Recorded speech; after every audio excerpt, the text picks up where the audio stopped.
Now to the backlash over President Trump's ban on transgender service in the U.S. military. Take a look at these images right here. Protests breaking out across the country after the president tweeted his decision to ban transgender individuals from serving in, quote, any capacity.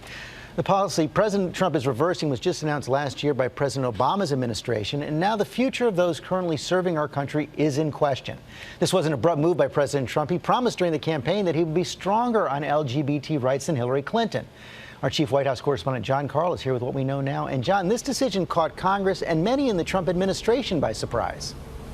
George, that is exactly right. Even the president's top advisors were caught by surprise by this reversal in policy. And now neither the Pentagon nor the White House is providing any details about how the new policy will be implemented. Since announcing his new policy on Twitter, President Trump hasn't said a word about his decision to ban transgender people from serving in the military. How do you decide your policy on transgender people in the military? Ignoring a question on why he did it. The Pentagon referred all questions to the White House.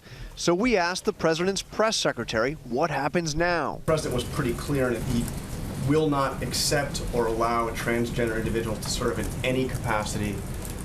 So does that mean that those that are now in theater, that are now deployed to Afghanistan, for example, will have to be immediately sent home and Again, discharged? the implementation policy is going to be something that the White House and the Department of Defense have to work together to lawfully determine. A study commissioned last year by the Pentagon estimated there are about 2,500 transgender service members on active duty, another 1,500 in the reserves.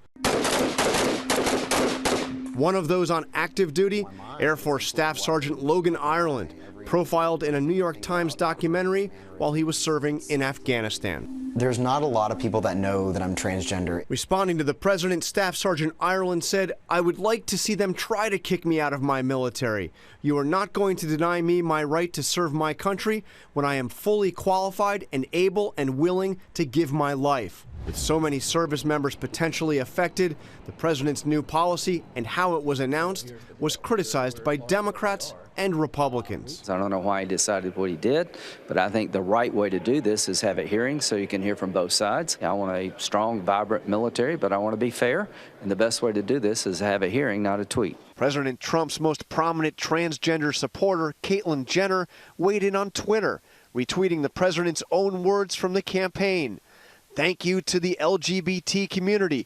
I will fight for you while Hillary brings in more people that will threaten your freedoms and beliefs." Jenner is now asking, what happened to your promise to fight for them?